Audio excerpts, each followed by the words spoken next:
Bonjour, je vais aujourd'hui vous parler de la main de l'Éternel. Quand on parle de main, nous avons la main au sens littéral, un membre du corps, mais on en parle aussi comme dans le sens figuré, le même sens qu'il a pour ce membre du corps, c'est quand il déploie une certaine force, soit Dieu, soit par sa providence, ou bien sa puissance.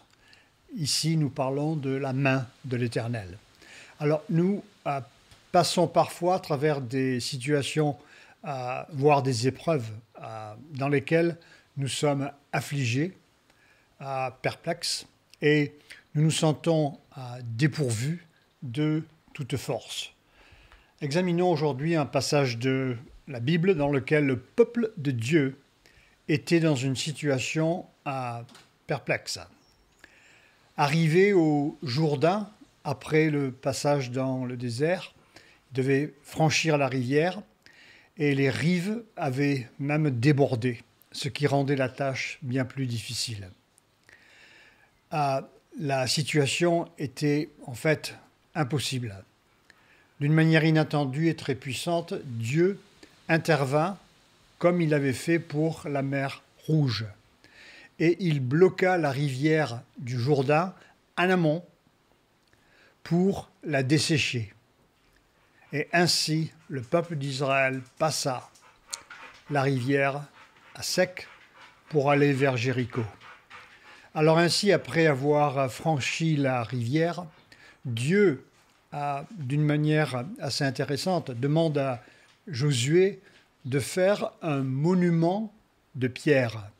Et il est indiqué dans Josué 4, 21 à 24, je vous le lis, « Il dit aux enfants d'Israël, lorsque vos enfants demanderont un jour à leur père, que signifient ces pierres ? Vous en instruirez vos enfants et vous direz, Israël a passé ce Jourdain à sec.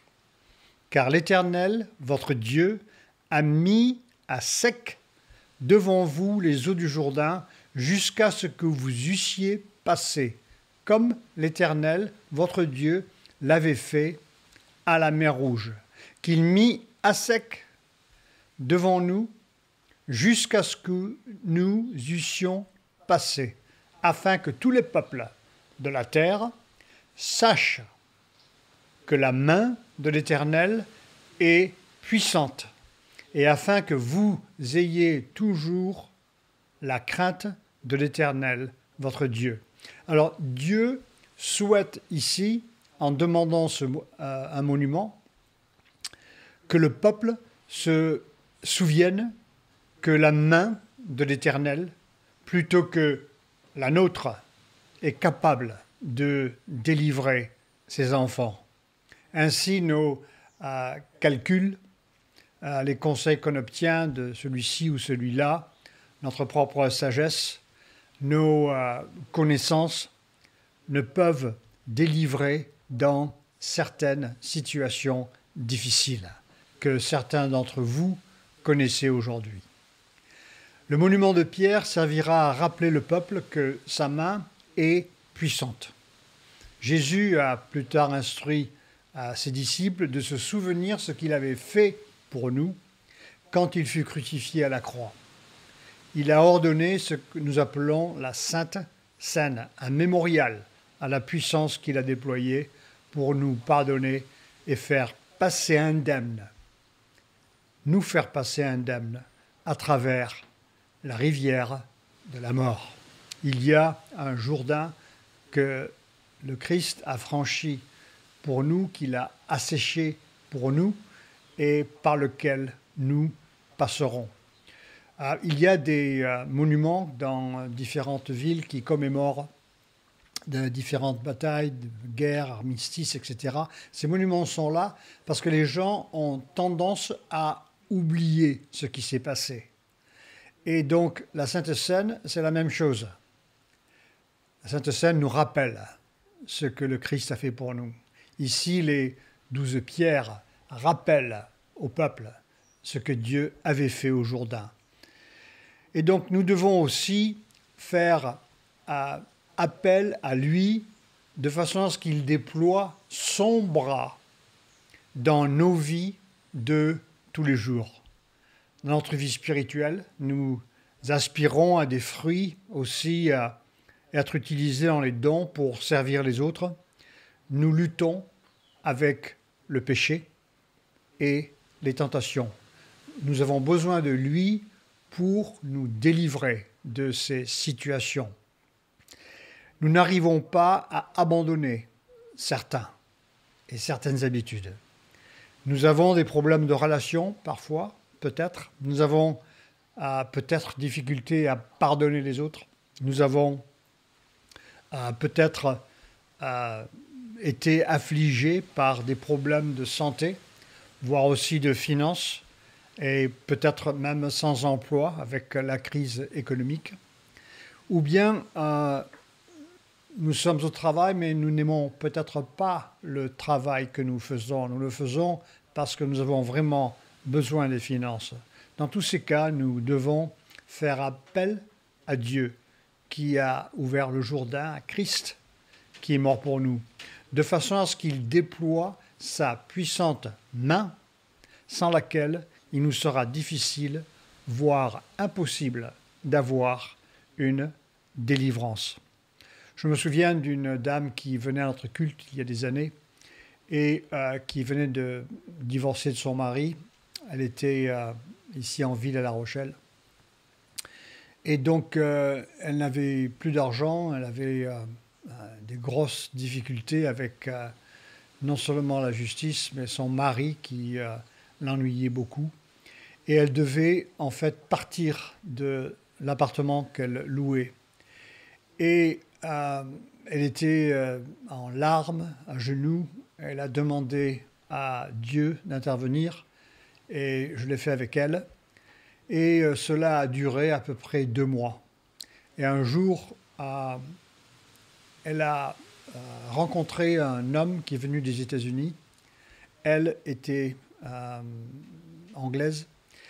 Et cet homme des États-Unis l'a invité à prendre un verre, à dîner. Et ensuite, ils se sont rencontrés plusieurs fois et ils ont fini par se marier. Et donc, elle est maintenant allée vivre aux États-Unis, là-bas, elle est extrêmement heureuse. Et Dieu a délivré cette femme par la prière. Elle était en extrême difficulté.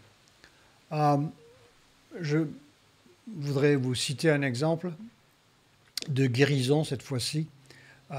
J'étais en train de faire une campagne à un endroit qui s'appelle Cotonou et il y a une dame qui a été amenée sur le podium où je prêchais par son père et on m'a dit qu'elle était aveugle. Et il y a une personne qui faisait partie de l'équipe de ministère qui était une dame brésilienne qui a prié pour elle.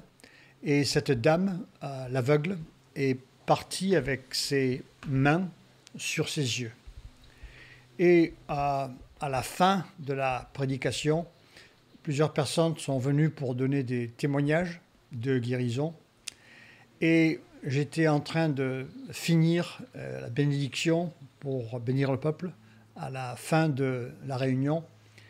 Et cette femme est venue et elle m'a pris le micro. Et elle a parlé dans la langue qui est parlée à Cotonou. Je ne me souviens pas de la langue que les locaux parlent. Mais cette femme a dit qu'elle était guérie et que maintenant elle voyait. Et les gens se sont levés, ils hurlaient, ils avaient les bras en l'air. Et ensuite, son père a pris le micro pour dire qu'il l'avait amenée aveugle et que maintenant elle était guérie. Et j'étais très impressionné par la foi de cette femme et la façon dont la main de l'Éternel est intervenue pour elle.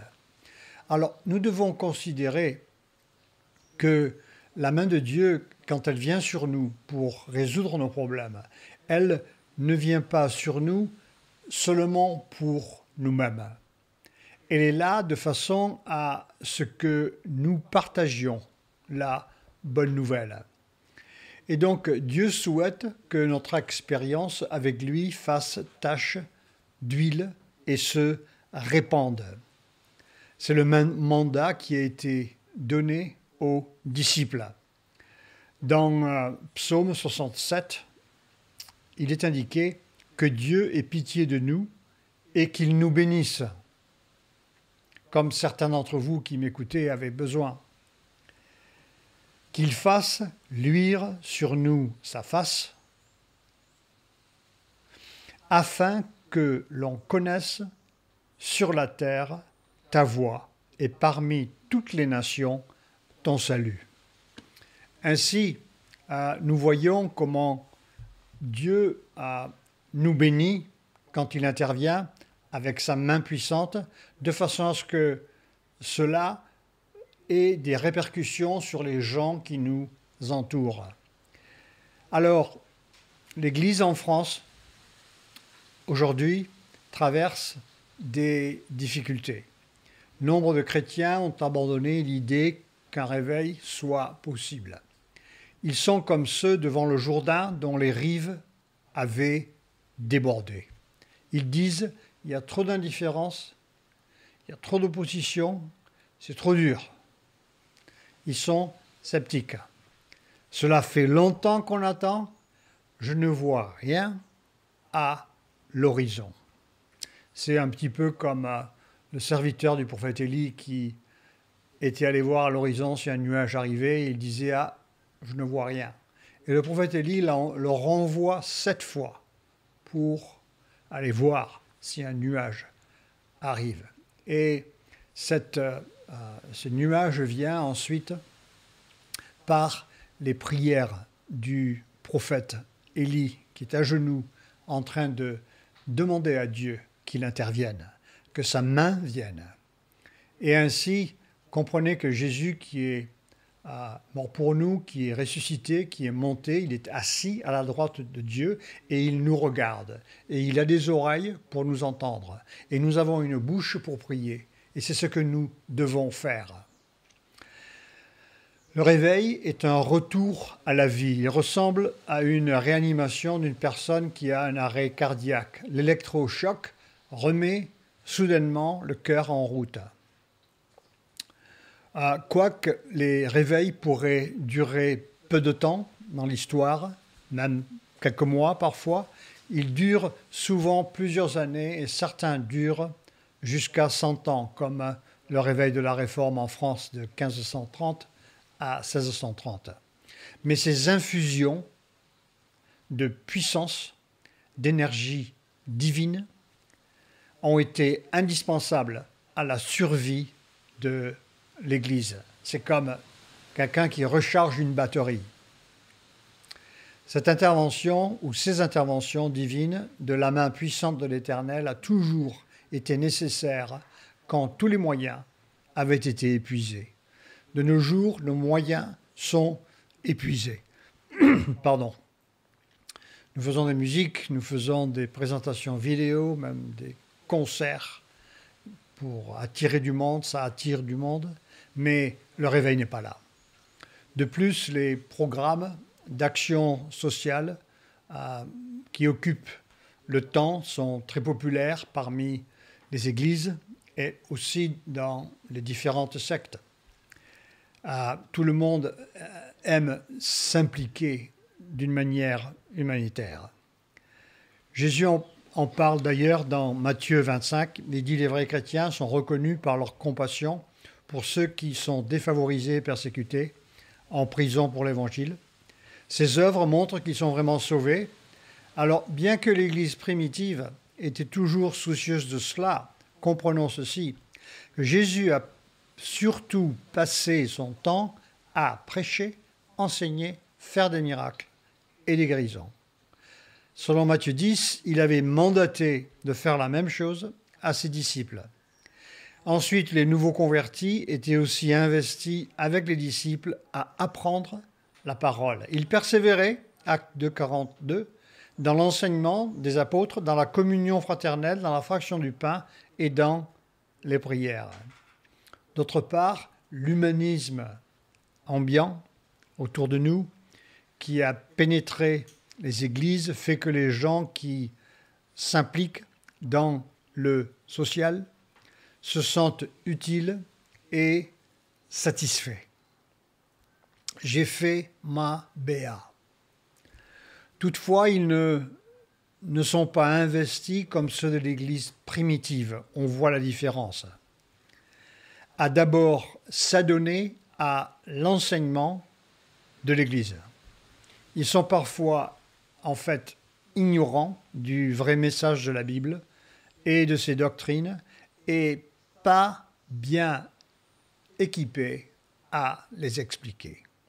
De plus, certains s'occupent d'œuvres sociales aux dépens de leur propre santé spirituelle, voire relationnelle, familiale, économique de leur propre famille.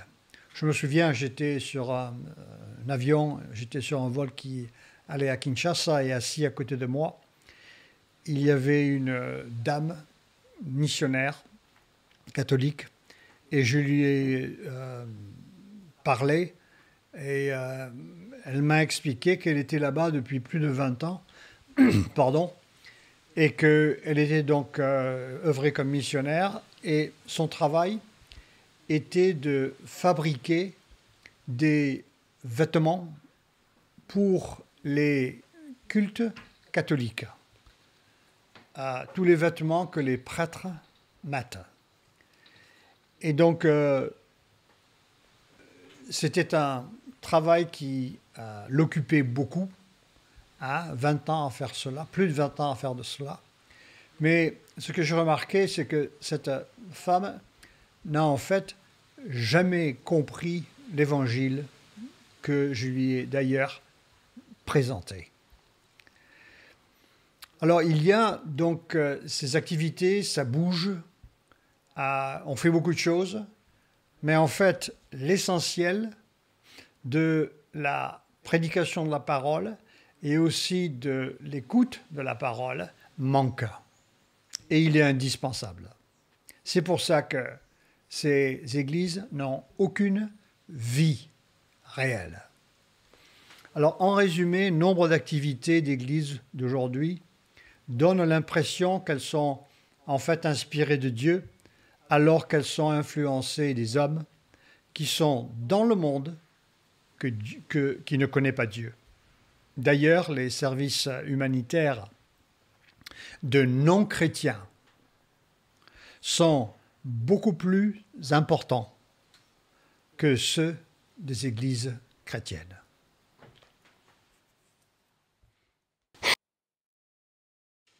Alors nous avons besoin que le bras puissant de Jésus vienne reprendre son Église en main et mettre fin à tous ces trucs qu'elle concocte, je dirais, et qu'il enlève le cache-misère du vernis spirituel.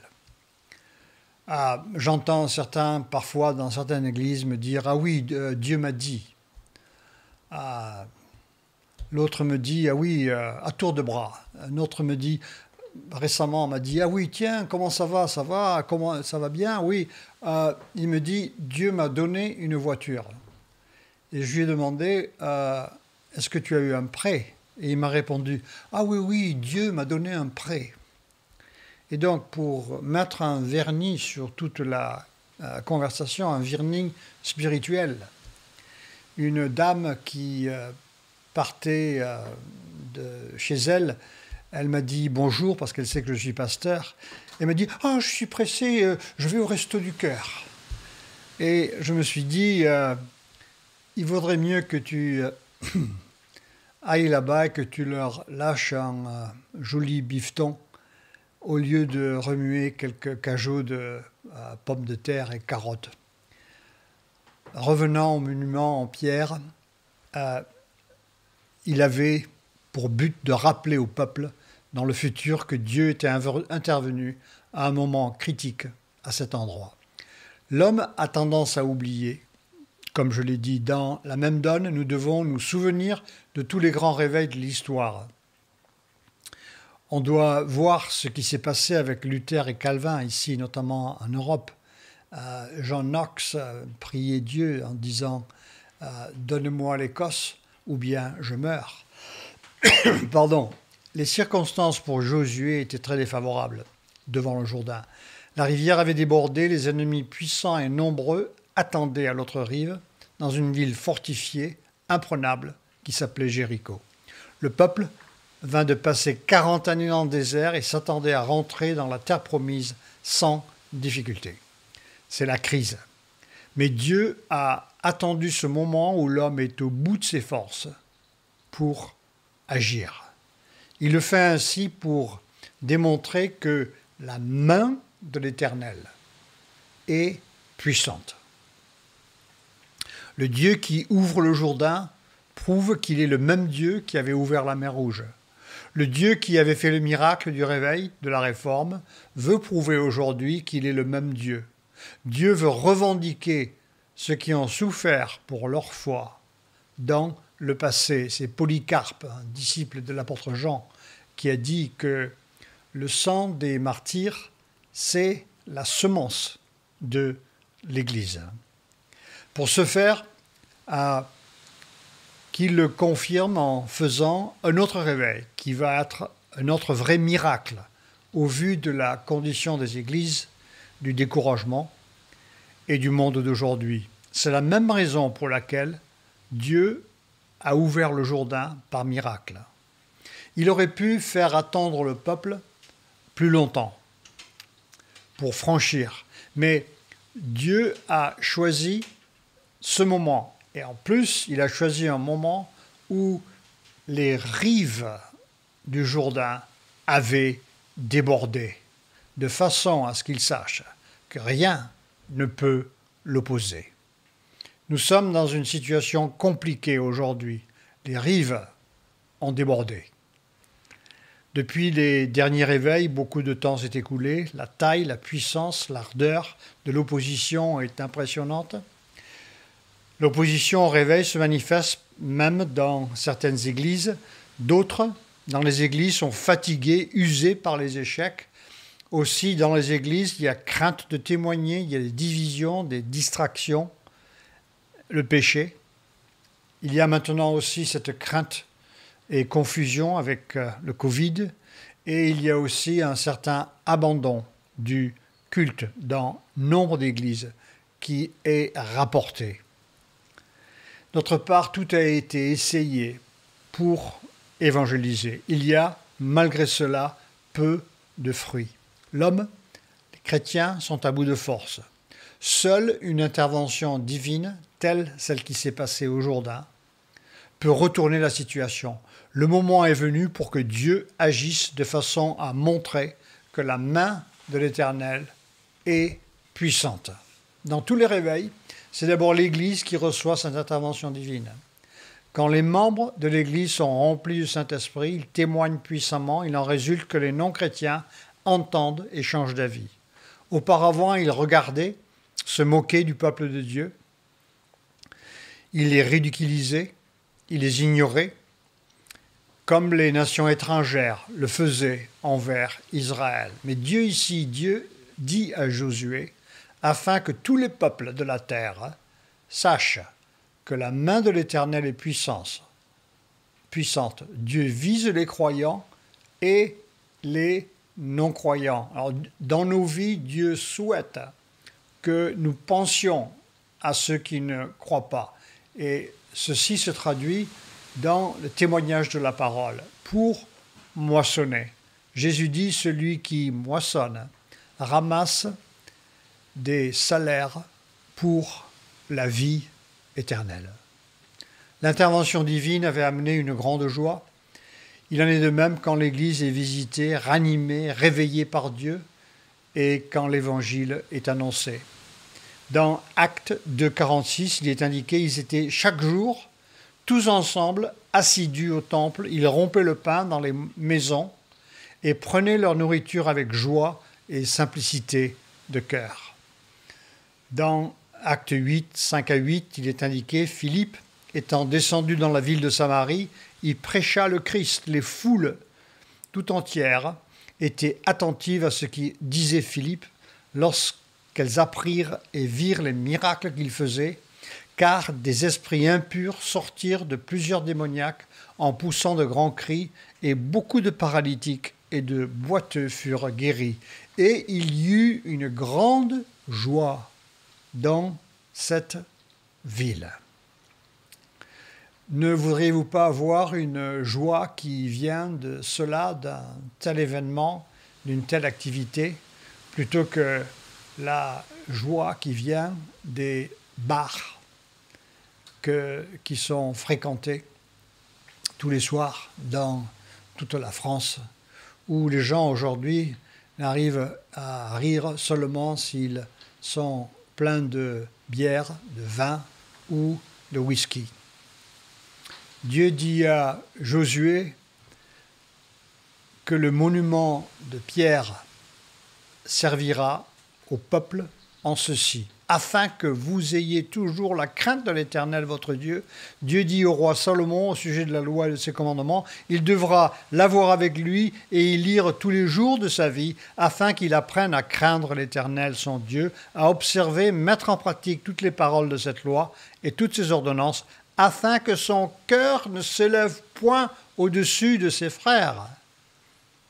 Quand on désobéit, Dieu a tendance, ou nous avons tendance, à endurcir notre cœur et nous élever.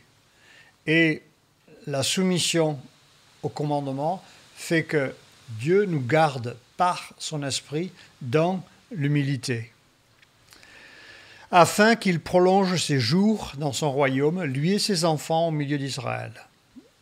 Le sens de craindre ici est filial.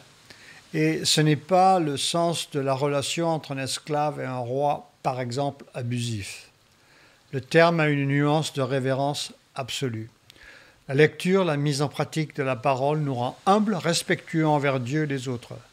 Dans le cas présent, les pierres du Jourdain rappelleront aux générations à venir qu'elles devront, elles aussi, craindre l'Éternel. Alors, nous avons besoin de la main puissante de Dieu qui intervient dans nos vies personnelles. Et il y a, je suis sûr, parmi vous qui écoutez, nombre de situations différentes. Et vous dites, ah, mais tu ne connais pas mon cas, tu sais pas ce que je vis. Ceci, cela. Mais Dieu voit, il est au courant de chaque situation individuelle. Et sa main est capable de vous délivrer. Mais il est aussi capable de délivrer l'Église et lui rendre vie. Et il est aussi capable et souhaite qu'à travers nous, il y ait une moisson. Alors, nous en sommes, nous-mêmes, nous sommes totalement incapables de résoudre par nous-mêmes certaines de nos situations que j'ai mentionnées dans les domaines différents. Incapables. Mais à ce moment-là où nous sommes confrontés à cette situation que nous ne pouvons pas résoudre, à ce moment-là, nous pouvons faire appel à lui. Et à ce moment-là, il peut nous démontrer que nous ne pouvions pas le faire et que le résultat a été fait par lui, par son bras. Nous devons donc nous tourner à lui et réaliser qu'il est bien là, qu'il nous écoute. On ne le voit pas, mais il est là. Il nous entend et que maintenant, il va agir pour nous. Demandez, vous recevrez. Frappez à la porte, elle vous sera ouverte. Cherchez et vous trouverez. Alors il faut lui demander d'étendre sa main sur nous. Que Dieu vous bénisse.